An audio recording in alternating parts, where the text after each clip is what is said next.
what do we do with this new opportunity and this new intention and what we want to call into 2024? The first thing, I'm going to break this down into a couple things. Before I do that, for anyone that might be new to me, I'm going to do a very quick intro of who I am. My name is Kole Whitty, co-founder of the Condor Approach, co-founder of all things Ta Kole, whether you knew us from our fitness days or whether you know us here and now. And what I'm most passionate about right now is getting people to really embody and be who they desire to be, who they've seen in their ceremonies, who they've seen in their visions and their dreams. And the way that you have to really ground that in is not just mindset changes. I love NLP. I love about a lot of these coaching methodologies, but you have to keep in mind that it is beyond just your mind alone, that there is a body practice. There is an element and component to this that is beyond just being able to mind your way through it. And that's what I want to talk about today. Because what do we do when life happens? Because ultimately, all willpower will fade. And if you rely solely on willpower, you're in trouble. I think it's easy for anyone to say things are going to be all rosy and butterfly and daisies until it gets hard. And so that moment came for me. I had just left my first marriage. I read and consumed dozens of times the Tony Robbins. He has a program called Love and Passion. I listened to it over and over and over, and I got the mindset shifts.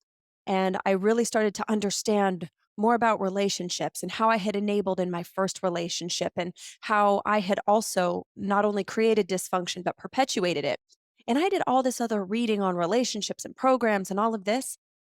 And also, once I got into a relationship with Ta, when you can no longer escape yourself, it's a nice, cool concept up here.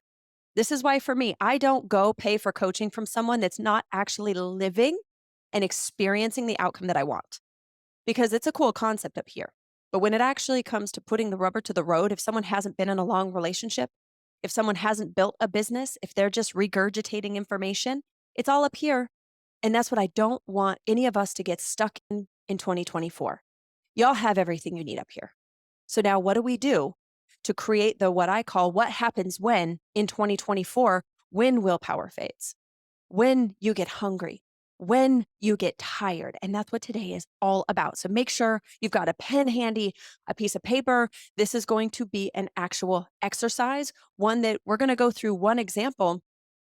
And then I want to guide you a little bit deeper into how do we take this concept of the mind into a plan moving into 2024. So I'm stoked to be here. I've proven that what we do at the Condor Approach works.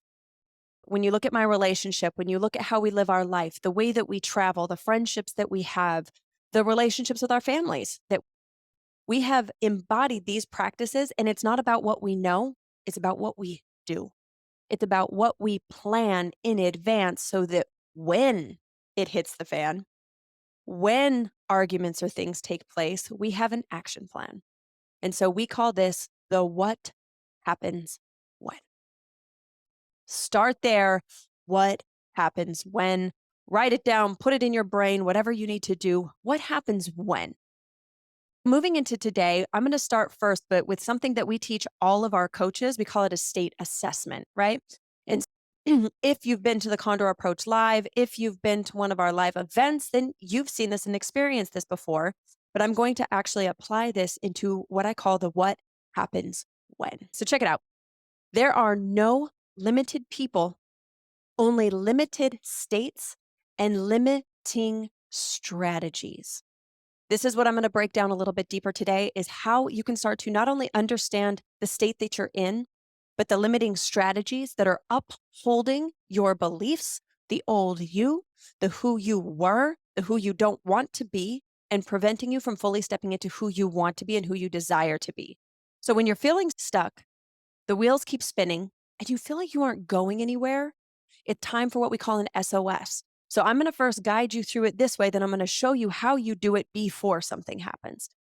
But first things first, because you're in a process of learning. When you get stuck, what do? The first thing we do is we go for an SOS. We call it a state or strategy. What's your state?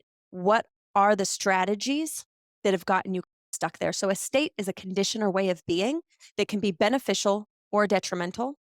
A strategy is a plan or method that serves to create and or maintain a state. So my first tool, we've talked about it on past masterclasses before, is what we call the 3 Ps. You're going to pause and pull back. Think an SOS, emergency, pause, pull back, take a physical scan. 3 Ps, pause, pull back, take a physical scan. We are going to assess your state and your strategies so that you can get out of where you are and get back on the path of where you want to be, who you want to be, how you want to be. Pause and pull back. That's step 1 of freedom. Then you have to start to assess the state that you're in. So this is when you're in the moment and it's happening, or maybe shortly after the moment of it happening. And then by the time we get to about 20 minutes from now, I'm going to show you how to do that for future projections so that you can prepare for the what happens when. So SOS, oh crap, I'm getting sucked back into the old ways. Step 1 is the 3 Ps. Pause, pull back, take a physical scan. Now we're going to go into a state assessment. STATE equals S. So if you've got a piece of paper handy or you've got your phone notes, if you're driving, do this later or take a screenshot. Just hit your little screenshot on your phone. Save this for later. For us, a state assessment, STATE equals S. State equals strategies. S is the situation. T is your thought about the situation. Action, right? A is your actions as a result of the thought about your situation. Then we go to the triangle, which Ta unpacks in a lot more detail. We're going to stay very top down today. The triangle is the drama triangle, or what we call the oppression trap triangle. Victim, villain, or victor. Then we have E, STATE, emotion, 1, equals strategies. STATE equals S. Your situation, your thought about the situation, your actions as a result of the thought about the situation. Where are you in the triangle? What's the dominant emotion? And then when you complete all of those questions, you find out what strategies are keeping you stuck. So the situation, I like to write this down the left side of a piece of paper, STATE equals S. What is the situation? When you do those 3 Ps, you pause, pull back. I like to imagine that a condor is grabbing me by the shoulders and lifting me up high above the situation that I'm in and looking at the facts. Now, the facts are without the emotion or the thought. Example, if I walk out of this room and Ta's not here, what a lot of people will do is they'll say, Ta left me. My situation is my partner left. That's not a fact. They just may not be here. But let's say that Ta went to the store to get groceries because I was out of kombucha and he wanted to go get me my favorite kombucha. So his story is different than my story. The fact of the situation is Ta would not be here. That's the fact. Whether he left me, that is my opinion. And that is based off what the dominant thought is going through my head. So the situation is the fact that everyone could agree on. So the situation would be if I looked out here, Ta's not here. That is the only fact. So the situation would be Ta's not here. Now my thought, and this says thoughts with an S, but it's actually one dominant thought. What you think about the situation. So if I go out in this room and Ta's not here, my thought is Ta left me and he didn't even say goodbye. He didn't even say anything, right? My dominant thought is he left me. That is my thought about the situation. The actions. This is what you do or don't do as a result of your thought about the situation. Now, with the A's, I want you to list as many things in any situation as you can. Now we have the situation. So, Ta's not here. My thought is Ta left me. So, my actions as a result of that one thought, when I think Ta left me, then I don't text him I don't text him Instagram memes. I don't send him an I love you text message. I don't clean up the dishes because I know he doesn't like dishes in the sink, right? Because of my thought about the situation, that's what impacts my actions. STA, actions. So, what are all of the behaviors or acts that you do when you think that thought about the situation? This is what when we go to the triangle. The situation is Ta's not here. My thought is he left me. My actions means I'm not going to send him sweet little memes. I'm not going to send him Instagram reels I think are funny, right? So if I look at this oppression trap triangle, which we'll unpack on other days, it's very complex. There's a reason why we do hours upon hours just on this one piece at our live trainings. Because when we talk about how each one is oppressive, it's game changing stuff. And if I had more time, I'd break it down today. So we're going to stay general. The OTT, victim, villain, or victor. STAT triangle. Where am I in the triangle?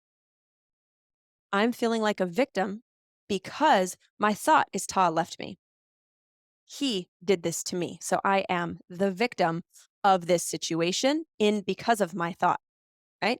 But if I would have thought, oh, Tom must have had an emergency because that's the kind of person he is and he's loving and he always shows up for people, then I would not be in a victim mentality of this situation. Then we go to the dominant emotion. STATE, one dominant emotion. When I see Ta's not here, and I have the thought he left me, so I don't send sweet messages. I don't text him that I love him. I don't clean up around the house. I feel what, right? If I recognize I'm in a victim role and my thought is Ta left me, I feel abandoned. I feel angry. I feel hurt. And when I feel hurt, what else do I do or not do in those actions? So I will go STATE, and then I go back to that A spot, that A line, and I list as many things when I'm hurt or when I'm angry, whatever the dominant emotion is. What else do I do or not do because of how I feel, because of that emotion? While recognizing that STATE, y'all, that thought that Ta left me is what is causing me to feel the way that I feel. And when I feel that way, I do certain actions. And so, what this STATE allows you to do is to look at the big picture, to take the condor's eye view of the situation. What is the situation? What is your thought about the situation? What are your actions as a result of the thought about the situation? Where are you in the triangle? Where are you placing them? What's the dominant emotion? And then when you look at this whole little model of information, you can look at the strategies. So, a strategy is the method or course of actions that's creating the state. What that means is when you look at all those actions that are in that little A section, all of those little actions are what are creating the state that you're in. So, sure, you could just change your mindset, but that's not going to necessarily change your state. To change a state requires strategies to support the state you want to be in, or else you will slide back into the old state. Why? Life, we have this complex of emotions and situations around us and people that are used to us operating a certain way. And when we don't, they try to pull us back into line.